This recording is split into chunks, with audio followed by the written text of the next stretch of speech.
ਵਿੱਚ मरे हुए सैनिक सी उन्हां दी आत्मा की शांति लई पिंड दान कीते। इस तो अलावा भेवे का यह जिक्र है कि यह हर्षवर्धन की जिहड़ी सल्तनत सी उस वेले का शहर है। पहला इत्थे सरस्वती नदी वगदी हुंदी सी लेकिन वो भी किसी वेले सुक सुका गई। भेवा बहुत सारे मंदिरों की स्थली है। इस तो इलावा इत्थे गुरुद्वारा बौली साहब है जिथे पहले गुरु पातशाह नानक साहब आके रहे सन। इस तो इलावा आपां सैर करांगे, होर बहुत कुछ देखांगे भेवे बारे। आओ मिट्टी की महक चलिए भेवे।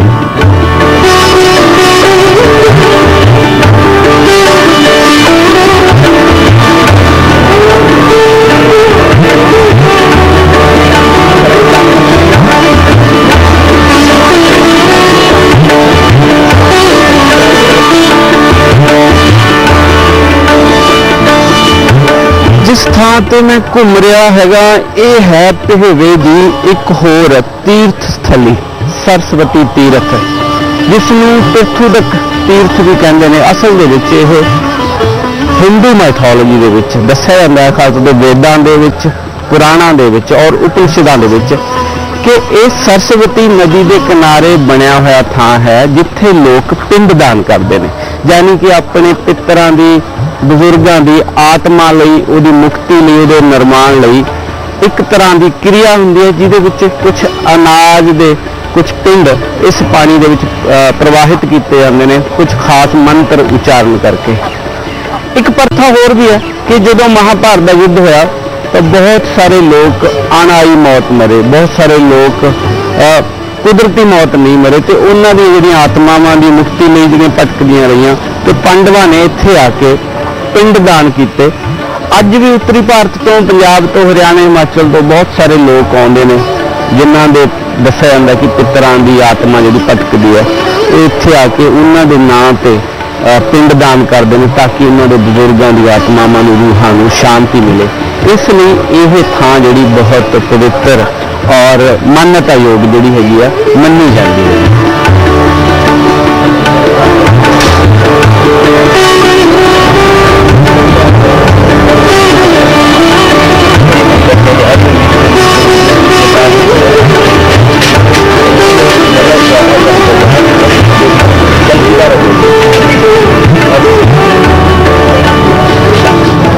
सरस्वती तीर्थ के उत्ते घूमदा एक जिहड़ी चीज़ मैं नोट की वो सीगी इन्हां घाटां, इन्हां पत्तनां दे उत्ते, इस थावां दे उत्ते पुरोहितां पांडियां दा रिकॉर्ड रखना। जिहड़ा रिकॉर्ड अपने दादियां परदादियां बजुर्गों का सानूं कितों नहीं मिलता, वो इन्हां पांडियां दीयां बड़ियां खासियां च मिलदा नहीं हुंदा। वो बकायदा जिहड़ा भी बंदा इत्थे पिंड दान करना आउंदा उस पिंड का, उस शहर का पूरे खानदान की एक सूची तैयार की जाती है और कौन जन्मिया कौन मरिया उस सूची के विच दर्ज किया जाता है। उसनूं कुर्सीनामा कहते हैं और ये कमाल का रिकॉर्ड है और सदियों तो ये रिकॉर्ड चलता है कौन किहड़ा किस खानदान का। जे तुहानूं कितों नहीं मिलता तो इन्हां दीयां बहियां दे विच ओह मिल जाता। एक खास किस्म की जिहड़ी रिकॉर्ड करने की प्रथा बहुत सोहनी इन्हां तीर्थों से, इन्हां घाटां दे उत्ते, चाहे वो गंगा के घाट होण, बनारस के घाट होण, चाहे उत्थों मिल जाती है।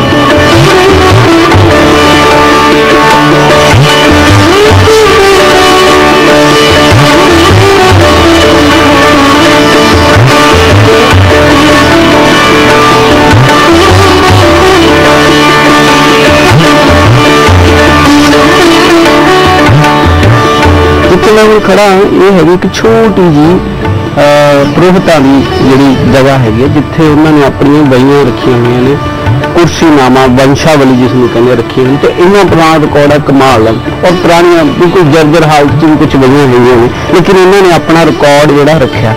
मेरे नाल ने सुदेश जी जिहड़े ये पुरोहित का काम करते हैं, तीर्थ पुरोहित ने भेवे दे विच।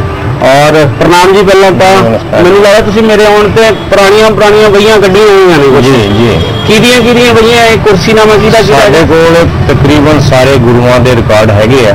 गुरु साहिबानां दा वंशावली नामा ਸਾਡੇ ਕੋਲ ਹੈਗੀਆਂ। ਵਾਹ ਵਾਹ। ਤੇ ਅਸੀਂ ਇਹਨਾਂ ਨੂੰ ਪੁਰਾਣੀ ਬਹੀਆਂ ਤੋਂ प्रिजर्व किया हुआ है, पुरानी बहियां प्रिजर्व किया। पुराना कागज मैं देखा तुहाडे कोल कागज भी बहुत पुराना है और कागज और स्याही वही हाथ लिखता। हाँ जी। ਇਹ ਇੰਨਾ ਪੁਰਾਣਾ ਕਾਗਜ਼ ਕਿਵੇਂ ਪ੍ਰੀਜ਼ਰਵ ਕਰਨਾ? ਅਸੀਂ ਪਹਿਲਾਂ ਤਾਂ ਹੈਂਡਮੇਡ ਪੇਪਰ ਸੀ। ਅੱਛਾ, ਅਸੀਂ ਹੱਥ ਨਾਲ ਬਣਾਉਂਦੇ ਸੀ ਇਹਨੂੰ ਤੇ ਹਾਂਜੀ ਸ਼ਤੂਤ ਦੀਆਂ ਕਾਣੀਆਂ ਪੱਤੇ ਇਕੱਠੇ ਕਰਕੇ ਉਹਨਾਂ ਨੂੰ ਕੁੱਟ ਕੇ ਫਿਰ ਉਹਨਾਂ ਦੇ ਵਿੱਚ ਪੁਰਾਣੇ ਕੱਪੜੇ ਮਿਕਸ ਕਰਕੇ ਤੇ ਆਪਣਾ ਜਿਹੜਾ ਮਿੱਟੀ ਹੁੰਦੀ ਸੀ ਚਿਕਨੀ ਮਿੱਟੀ ਇਹ ਵਿੱਚ ਨਾਲ ਮਿਕਸ ਕਰਕੇ ਫਿਰ ਗਾਚੀ ਪਿਆਜ਼ੀ ਗੂੰਦ ਪਾ ਕੇ ਵਿੱਚ ਫਿਰ ਇਹਨਾਂ ਨੂੰ ਹਾਂਜੀ ਫਿਰ ਇਹਨਾਂ ਨੂੰ ਸਾਰਿਆਂ ਨੂੰ ਬਣਾ ਕੇ ਇੱਕ ਲੇਵੀ ਬਣਾ ਕੇ ਕੁੱਟ ਕੇ ਉਹਨਾਂ ਨੂੰ ਫਿਰ ਅਸੀਂ ਬੇਲਣੇ ਦੇ ਰਾਹੀਂ ਅਸੀਂ ਇਹਨਾਂ ਨੂੰ ਪਤਲਾ ਕਰ ਲੈਂਦੇ ਸੀ। ਫਿਰ ਇਹਨਾਂ ਨੂੰ ਕੱਟ ਕੇ ਆਪਣੇ ਵਹੀਆਂ ਬਣਾਉਂਦੇ।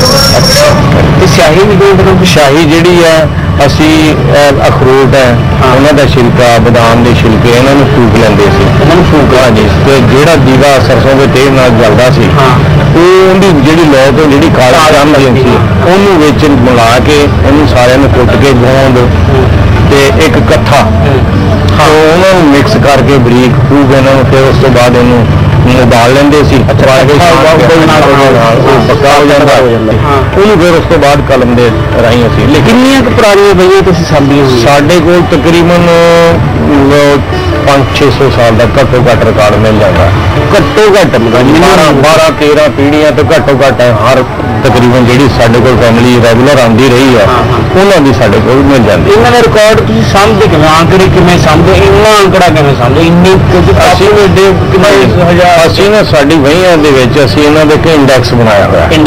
ਇੰਡੈਕਸ ਦੇ ਵਿੱਚ ਅਸੀਂ ਕਾਸਟ ਰੱਖੀਆਂ ਬ੍ਰਾਹਮਣ ਖੱਤਰੀ ਅਰੋੜਾ ਹਾਂਜੀ ਜੱਟ ਸਿੱਖ ਉਹਨਾਂ ਦੇ ਫਿਰ ਉਸ ਤੋਂ ਬਾਅਦ ਅਸੀਂ ਜਿਹੜਾ ਉਹਨਾਂ ਨੇ ਬੋਲਿਆ ਵੀ ਅਸੀਂ ਵੇਰਵਾ ਉਹਦੇ 'ਚ ਹਵਾਲਾ ਦਿੱਤਾ ਹੁੰਦਾ ਉਹ ਵਹੀਂ ਖੋਲ ਕੇ ਉਸ ਪੇਜ ਦੇ ਉੱਤੇ ਉਹਨਾਂ ਨੂੰ ਅਸੀਂ ਨਾਂ ਸੁਣਾਉਂਦੇ ਹਾਂ। ਅੱਛਾ, ਹੋਰ ਕਿਹੜੇ ਸ਼ਖਸੀਅਤਾਂ ਨੇ ਜਿਨ੍ਹਾਂ ਤੁਸੀਂ ਸਾਡੇ ਕੋਲ ਮਹਾਰਾਜਾ ਰਣਜੀਤ ਸਿੰਘ ਜੀ ਦਾ ਮਹਾਰਾਜਾ ਰਣਜੀਤ ਸਿੰਘ ਦਾ ਸਾਰਾ ਪਰਿਵਾਰ ਸਾਡੇ ਕੋਲ ਹੈਗਾ। ਬੋਲੇ ਕੀ ਬੋਲਦਾ ਜੱਟ ਸੈਂਸੀ ਲਿਖੇ ਹੈ ਤੇ ਮਹਾਰਾਜਾ ਰਣਜੀਤ ਸਿੰਘ ਦੇ ਮੁੰਡੇ ਲਿਖੇ ਬਖਸ਼ੀਸ਼ ਸਿੰਘ ਹਰੀ ਹਾਂਜੀ ਤੇ ਦੂਜੇ ਮੁੰਡੇ ਲਿਖੇ ਆ ਕਸ਼ਮੀਰਾ ਸਿੰਘ ਕਿਸ਼ੋਰਾ ਸਿੰਘ ਰਣਜੀਤ ਸਿੰਘ ਦੇ ਮੁੰਡੇ ਰਣਜੀਤ ਸਿੰਘ ਜੀ ਦੇ ਪਿਤਾ ਦਾ ਨਾਮ ਮਹਾ ਸਿੰਘ ਲਿਖਿਆ ਉਹਨਾਂ ਦੇ ਪਿਤਾ ਦਾ ਨਾਮ ਚੜ੍ਹ ਸਿੰਘ ਲਿਖਿਆ ਮਾਈ ਦਇਆ ਕੌਰ ਵੀ ਇੱਥੇ ਆਈ ਇਸ ਤਰ੍ਹਾਂ। ਸੁਦੇਵ ਜੀ ਸ਼ੁਕਰੀਆ, ਮੈਨੂੰ ਅੱਜ ਬਹੁਤ ਕੰਮ ਦੀ ਜਾਣਕਾਰੀ ਦਿੱਤੀ, ਮਿਹਰਬਾਨੀ, ਸ਼ੁਕਰੀਆ। ਔਰ ਧੇਰੇ ਆ ਕੇ ਮੈਂ ਪਹਿਲੀ ਵਾਰੀ ਇਦਾਂ ਸਮਰਥਕ ਪ੍ਰਤੱਖ ਦੇ ਵਿੱਚ ਮੈਂ ਇਹ ਸਾਰਾ ਵੰਸ਼ਾਵਲੀ ਕੁਰਸੀਨਾਮਾ ਕਿਵੇਂ ਸਾਹਮਣੇ ਨੇ, ਆંકੜੇ ਕਿਵੇਂ ਬਣੇ, ਇੰਡੈਕਸ ਕਿੱਦਾਂ ਤਿਆਰ ਕਰਦੇ ਨੇ, ਪ੍ਰੋਪਰ ਉਹਦੇ ਵਿੱਚ ਕਿੰਨੀ ਐਕੂਰੇਸੀ ਕਿੰਨੀ ਹੈ, ਉਹਦੇ ਸਾਹਮਣੇ ਮੈਂ ਬੜਾ ਪ੍ਰਭਾਵਿਤ ਹੋਇਆ ਇਸ ਗੱਲ ਤੋਂ। ਚਲੋ ਹੁਣ ਦੇਖਦੇ ਹਾਂ ਢੇਵੇ ਨੂੰ ਹੋਰ ਕਿੰਨੇ ਥਾਂ ਨੇ ਉੱਥੇ ਹੋਰ ਇਦਾਂ ਦੀ ਜਾਣਕਾਰੀ ਮਿਲਦੀਆਂ ਨੇ, ਘੁੰਮ ਫਿਰ ਕੇ ਦੇਖਦੇ ਹਾਂ। ਆਓ ਚੱਲਦਾ ਢੇਵਾ।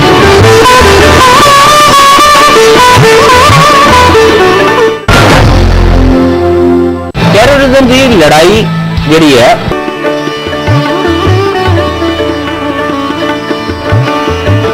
ਤੀਰਥ ਸਥਲਾਂ ਤੇ ਘੁੰਮਦਾ ਤੇ ਵਿੱਚ ਇੱਕ ਚੀਜ਼ ਦਾ ਮੈਨੂੰ ਬੜਾ ਖੁਸ਼ੀ ਹੋਈ ਕਿ ਇੱਥੇ ਬਹੁਤ ਪੁਰਾਣੇ ਤੀਰਥ ਸਥਲ ਨੇ, ਪਰ ਨਾਲ ਦੀ ਨਾਲ ਗਮ ਵੀ ਹੈਗਾ ਕਿ ਇੱਥੇ ਬਹੁਤ ਸਾਰੀਆਂ ਪੁਰਾਤਤਵੀ ਚੀਜ਼ਾਂ ਇੱਦਾਂ ਹੀ ਰੁੱਦੀਆਂ ਪਈਆਂ ਨੇ। ਇੱਕ ਆ ਮੇਰੇ ਕੋਲ ਪਿੱਲਰ ਹੈਗਾ ਮੇਰੇ ਸਾਹਮਣੇ, ਔਰ ਇਸ ਤਰ੍ਹਾਂ ਦੇ ਪਿੱਲਰ ਪੁਰਾਣੇ ਮੰਦਿਰਾਂ ਦੇ ਸਾਹਮਣੇ ਡੈਕੋਰੇਟ ਕੀਤੇ ਜਾਂਦੇ ਸੀ ਜਿਨ੍ਹਾਂ ਦੇ ਉੱਤੇ ਨਕਾਸ਼ੀ ਕੀਤੀ ਜਾਂਦੀ, ਔਰ ਪੁਰਾਣੇ ਮੰਦਿਰ ਪੁਰਾਣੇ ਪੱਥਰਾਂ ਦੇ ਵਿੱਚ ਇਹਦੇ ਵਿੱਚ ਖਾਸ ਤੌਰ ਤੇ ਪੁਰਾਤਤਵ ਵੈਲਿਊ ਬਹੁਤ ਆ। ਸਦੀਆਂ ਪੁਰਾਣੇ ਪੱਥਰ ਨੇ ਔਰ ਇੱਦਾਂ ਹੀ ਰੁਲ ਰਹੇ ਨੇ। ਇੱਕ ਮੇਰੇ ਨਾਲ ਹੋਰ ਆ ਕੇ ਦੇਖੋ ਇੱਧਰ ਇਹ ਪੱਥਰ ਪਿਆ, ਇਹ ਵੀ ਉਸੇ ਮੰਦਿਰ ਦੇ ਮੁੱਖ ਦੁਆਰ ਦਾ ਪੱਥਰ ਹੈ ਜਿਹੜਾ ਜੋੜਦਾ ਸੀ ਕਿਸੇ ਵੇਲੇ ਦੋ ਪਿੱਲਰਾਂ ਨੂੰ, ਔਰ ਇਹਦੀ ਵੀ ਜਿਹੜੀ ਆਰਕੀਓਲੋਜੀਕਲ ਵੈਲਿਊ ਉਹ ਕਮਾਲ ਦੀ। ਪਰ ਅੱਜ ਇੱਥੇ ਇਹ ਕੱਪੜੇ ਧੋਣ ਨੂੰ ਰੱਖਿਆ ਹੈ। ਸਰਕਾਰਾਂ ਔਰ ਅਸੀਂ ਖੁਦ ਬਾਕੀ ਸੰਸਥਾਵਾਂ ਅਸੀਂ ਕਿੰਨੇ ਕੁ ਆਪਦੇ ਸੱਭਿਆਚਾਰ ਨੂੰ ਆਪਦੇ ਕਲਚਰ ਨੂੰ ਮੁਹੱਬਤ ਕਰਦੇ ਹਾਂ, ਇਹ ਤੁਸੀਂ ਦੇਖ ਹੀ ਰਹੇ। ਨਾਥਾਂ ਦੇ ਡੇਰੇ ਦੇ ਵਿੱਚ ਵੀ ਹੋਰ ਬਹੁਤ ਛੋਟੀ ਛੋਟੀ ਚੀਜ਼ਾਂ ਪਈਆਂ ਨੇ ਜਿਨ੍ਹਾਂ ਦੀ ਪੁਰਾਤਤਵੀ ਖਾਸ ਵੈਲਿਊ ਹੈ।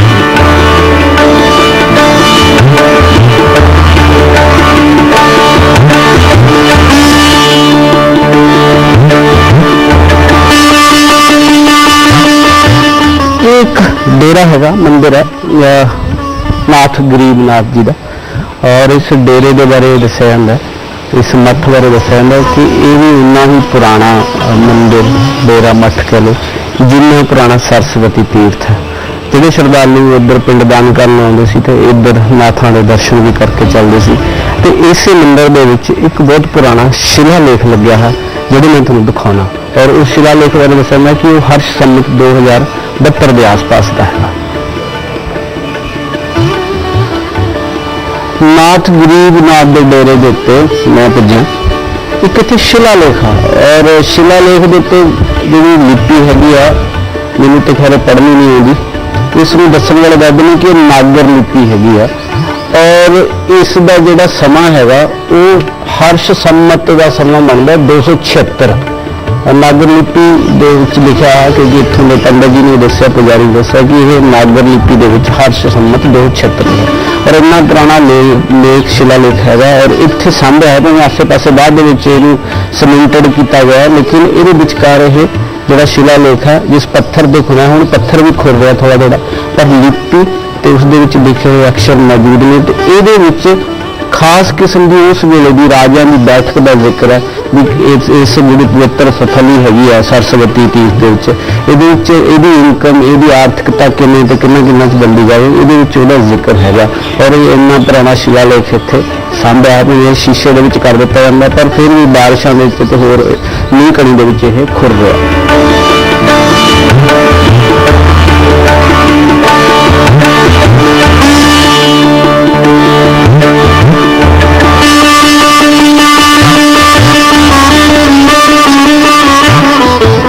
ਘੁੰਮਦਿਆਂ ਮੈਂ ਆ ਗਿਆ ਹਾਂ ਗੁਰਦੁਆਰਾ ਬੋਲੀ ਸਾਹਿਬ, ਜਿਹੜਾ ਪਹਿਲੀ ਪਾਤਸ਼ਾਹੀ ਗੁਰੂ ਨਾਨਕ ਸਾਹਿਬ ਦੀ ਉਦਾਸੀ ਨਾਲ ਜੋੜ ਕੇ ਦੇਖਿਆ ਜਾਂਦਾ ਇਸ ਗੁਰਦੁਆਰੇ 'ਚ।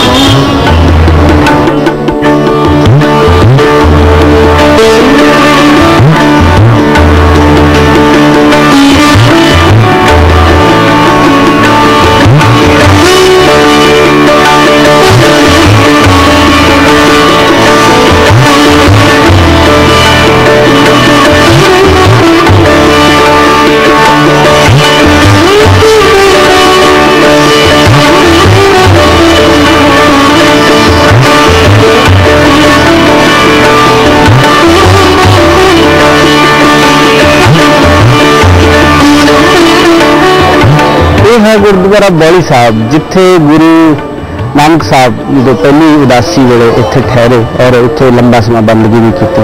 ਦੱਸਿਆ ਜਾਂਦਾ ਕਿ ਉਦੋਂ ਇਸ ਥਾਂ ਤੇ ਪੁਰੋਹਿਤਾਂ ਦਾ ਬਹੁਤ ਜ਼ੋਰ ਸੀਗਾ, ਹੁਣ ਵੀ ਜ਼ੋਰ ਹੈ, ਲੇਕਿਨ ਉਦੋਂ ਪੁਰੋਹਿਤ ਆਮ ਸਧਾਰਨ ਤੀਰਥੀਆਂ ਨੂੰ, ਤੀਰਥ ਯਾਤਰੀਆਂ ਨੂੰ ਅੰਧ ਵਿਸ਼ਵਾਸਾਂ 'ਚ ਬਹੁਤ ਪਾਉਂਦੇ ਸਨ। ਦੱਸਿਆ ਜਾਂਦਾ ਹੈ ਕਿ ਇੱਕ ਵਾਰੀ ਕਿਸੇ ਪਾਂਡੇ ਨੇ ਇੱਕ ਵੱਡੀ ਸਾਰੀ ਮੁੰਦਰੀ ਬਣਾ ਕੇ ਦਰਿਆ 'ਚ ਸੁੱਟ ਦਿੱਤੀ, ਸਰਸਵਤੀ ਦਰਿਆ 'ਚ, ਤੇ ਆਖਿਆ ਕਿ ਇਹ ਸਵੇਰ ਨੂੰ ਵੱਡੀ ਹੋ ਜਾਏਗੀ, ਰਾਤ ਨੂੰ ਸੋਨਾ ਦੁੱਗਣਾ ਚੌਗਣਾ ਹੋ ਜਾਏਗਾ। ਲੇਕਿਨ ਗੁਰੂ ਸਾਹਿਬ ਨੂੰ ਜਦੋਂ ਇਸ ਗੱਲ ਦਾ ਪਤਾ ਲੱਗਿਆ ਕਿ ਉਹ ਯਾਤਰੀਆਂ ਨੂੰ ਬੁਰਗਲਾਉਂਦੇ ਨੇ, ਮਿਸਗਾਈਡ ਕਰਦੇ ਨੇ, ਤਾਂ ਉਹਨਾਂ ਨੇ ਪਾਂਡੇ ਨੂੰ ਆਖਿਆ ਕਿ ਜੇ ਮੁੰਦਰੀ ਡਿੱਗਣ ਨਾਲ ਰਾਤ 'ਚ ਇੰਨੀ ਦੁੱਗਣੀ ਤਿੱਗਣੀ ਚੌਗਣੀ ਹੋ ਜਾਂਦੀ ਆ, ਫਿਰ ਜਿਹੜੇ ਤੁਹਾਡੇ ਮਾੜੇ ਕੰਮ ਨੇ ਉਹ ਰਾਤੋਂ ਰਾਤ 'ਚ ਕਿੰਨੇ ਗੁਣਾ ਹੋਣਗੇ। ਇਸ ਗੱਲ ਤੇ ਕਹਿੰਦੇ ਪਾਂਡੇ ਸ਼ਰਮਿੰਦਾ ਹੋਏ ਤੇ ਗੁਰੂ ਸਾਹਿਬ ਤੋਂ ਮਾਫੀ ਮੰਗੀ। ਉਹ ਇਹੀ ਥਾਂ ਹੈਗਾ, ਇੱਥੇ ਹੀ ਗੁਰੂ ਸਾਹਿਬ ਠਹਿਰੇ ਸੀ। ਅੱਜ ਇੱਥੇ ਭੇਗਾ ਦੇ ਵਿੱਚ ਗੁਰਦੁਆਰਾ ਬੋਲੀ ਸਾਹਿਬ ਸਥਾਪਿਤ ਹੈ।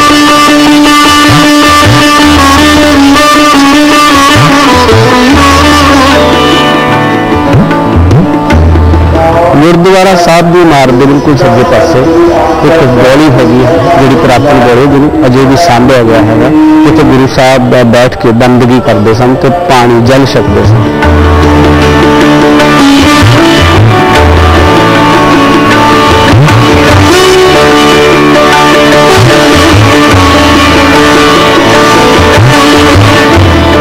ਇਹ ਬੋਲੀ ਹੈਗੀ ਹੈ ਜਿੱਥੇ ਅੱਜ ਵੀ ਪਾਣੀ ਸਿਮ ਦਾ ਚਾਰਜ ਹੁੰਦਾ ਔਰ ਬਿਲਕੁਲ ਤਾਜ਼ਾ ਪਾਣੀ ਹੈਗਾ ਔਰ ਇੰਨਾ ਸਾਫ਼ ਪਾਣੀ ਅੱਜ ਦੀ ਬੋਲੀ 'ਚ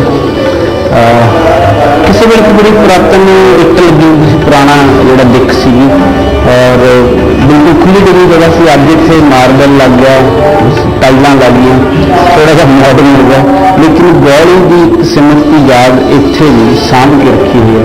ਗੁਰੂ ਨਾਨਕ ਪਾਤਸ਼ਾਹ ਦੇ ਜੀਵਨ ਨਾਲ ਜੁੜ ਕੇ ਜਿਸ ਦੇ ਵੇਰਵੇ ਸਾਨੂੰ ਇਤਿਹਾਸ ਤੋਂ ਮਿਲਦੇ ਨੇ।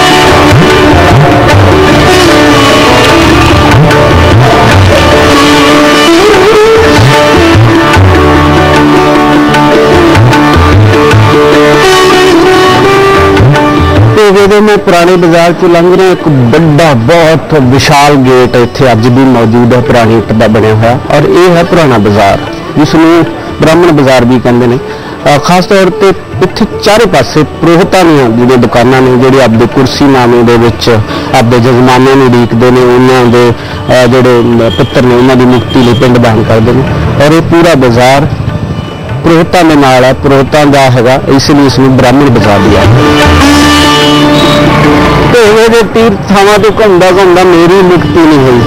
ਮੈਨੂੰ ਚਾਹ ਪੀਣ ਦੀ ਬਹੁਤ ਆਦਤ ਹੈ, ਤਲਬ ਲੱਗਦੀ ਹੈ ਮੈਨੂੰ ਚਾਹ ਦੀ। ਇੱਥੇ ਮੈਨੂੰ ਇੱਕ ਚਾਹ ਦੀ ਸਟਾਲ ਲਿਖਿਆ ਅਰੋੜਾ ਟੀ ਸਟਾਲ। ਭਾਈ ਜੀ ਇੱਕ ਚਾਹ ਬਣਾਓ ਜਿਹੜਾ ਮਿੱਠਾ ਘੱਟ ਤੇ ਪੱਤੀ ਠੋਕ ਕੇ ਕੰਡੇ ਵਾਲੀ ਚਾਹ। ਮੈਨੂੰ ਅੱਜ ਤੱਕ ਨਹੀਂ ਪਤਾ ਕੰਡੇ ਵਾਲੀ ਚਾਹ ਕੀ ਹੁੰਦੀ ਹੈ, ਕੰਡੇ ਕੀ ਹੁੰਦੇ ਨੇ, ਉਹਦੇ 'ਚ ਕੁਝ ਖਾਸ ਹੁੰਦਾ ਜਾਂ ਸਾਨੂੰ ਕਾਤ ਹੁੰਦੀ ਹੈ ਵੀ ਵਧੀਆ ਜੀ ਘੈਂਟ ਜੀ ਚਾਹ ਬਣਾ ਦੇ। ਮੈਂ ਇੱਕ ਚਾਹ ਬ੍ਰੇਕ ਲੈਣਾ, ਤੁਸੀਂ ਸਿਰਫ ਬ੍ਰੇਕ ਲਓ, ਬ੍ਰੇਕ ਤੋਂ ਬਾਅਦ ਭੇਵੋ ਦੀ ਹੋਰ ਸੈਰ ਕਰਦੇ ਹਾਂ। ਲੈ ਜੀ ਇੱਕ ਚਾਹ ਦਿਓ। सरस्वती तीर्थ स्थली है तो होर बहुत सारे मंदिर ने इत्थे। ते अज इस पूरी तीर्थ स्थली बारे, इस भेवे दे शहर बारे, इसकी प्राचीनता बारे मेरे नाल जिहड़ी गलबात करने लई अज इकट्ठे होए ने वो ने साडे सीनियर जर्नलिस्ट सुभाष जी। सुभाष जी पहलां तो प्रणाम है जी तुहानूं। बहुत बहुत धन्यवाद जी आपका। हाँ तो पहलां तो ये दसो कि बारिशां बुरिशां पवाओ ना, इन्नी गर्मी कराई हुई है तुसीं। ये तो जी परमात्मा की देन है, जैसे उनकी इच्छा होगी उनकी इच्छा वही इंसान को चलना पड़ता है। कहाँ बरसात करनी है, किस ढंग से करनी है, ये उस परमात्मा ने देखना है। अच्छा अज असी सरस्वती के कंढे खड़े हैं, विच कमल के फुल भी कई थां ते खिले हुए हैं, पर कई थां ते सरस्वती आप भी बेचारी ड्राई हुई है, सुक्की हुई है। ਇਹਦਾ इड्डी पवित्र और इन्नी प्राचीन नदी अचानक किते गायब हो गई, किते चल पी, इदां दा क्यों ये अख विचोनी जी खेड रही है साडे नाल? सरस्वती का एक नाम अंतर सलीला है। अंतर सलीला, अंतर सलीला कहीं ये प्रत्यक्ष होगी, कहीं ये सामने दिखाई देगी। हाँ। तो कई स्थानों पर सरस्वती दिखाई देती है, कई स्थानों पर नहीं दिखाई देती। हाँ। यमुनानगर के पास से ये प्रत्यक्ष हुई है। हाँ। जो कुरुक्षेत्र जिले से होते हुए यहाँ पे आई है। हाँ, हाँ। यहाँ पे आप जो महसूस कर रहे हैं यहाँ मेरे साथ, भाई कुछ सफाई नहीं है। हाँ। या घास फूस है। हाँ। ये ठीक है, ये बिना पानी के ऐसा हो रहा है। वर्षों से ये सरस्वती नदी बिना जल के तड़फ तड़फ के अपने सांस छोड़ रही है। जल विहीन सरस्वती से जल जंतु गायब है, यहाँ से सब कुछ खत्म हो रहा है। तो जहाँ जल ही नहीं है उस तीर्थ पे तो वहाँ सूख रहा है, इस वजह से यहाँ पे ऐसा हो रहा है। पंजाब दे विच काली गई साफ की बाबा सीचेवाल होरां ने, उन्होंने कल्याण ला के बाकी संगत नाल होगी। इत्थे भी तो पुरोहित लोग ने, ब्राह्मण समाज है और इन्नी पवित्रता धर्म जो जुड़ा है नाल, ये सरस्वती ये थावां भी तो साफ हो सकती है। एक संप्रदाय, एक समुदाय, एक समाज इसमें कुछ नहीं कर सकता। जहाँ तक ब्राह्मण समाज का प्रबंध है, यहाँ के पुरोहित समुदाय का कार्य है, वो यहाँ पर कार्य करते हैं। हर तरह से तन मन धन से सहयोग भी करते हैं, लेकिन क्षेत्रफल ज्यादा है, धनराशि ज्यादा खर्च होती है। उन लोगों के पास इतना धन नहीं है, क्योंकि अपने पारिवारिक खर्चे भी उनके पास बहुत है। तो इनका सोर्स ऑफ इनकम कम हो गया। कितना चाहिए इस चीज पे खर्च करेंगे। अच्छा एक जो मेरे जहन में एक प्रश्न और आता है कि आपने अमेरिका की बात की, लेकिन हमारी जिंदगी में वो पश्चिम आ रहा है, वो वेस्टर्नाइजेशन हो रही है। हम अपने संस्कार, हम अपनी पुरानी बातें, हम अपना जीवन ढंग वो भूल रहे हैं। फिर ये कैसे हम बचा पाएंगे? ये तो फिर जड़ों से जुड़ी हुई धरती है, लेकिन पूरा हिंदुस्तान, पूरा पंजाब तो बदल रहा है। आपने महसूस किया जो हमारे पूर्वज थे उनके पास इतने साधन नहीं थे, खान पीन का इतना सम्मान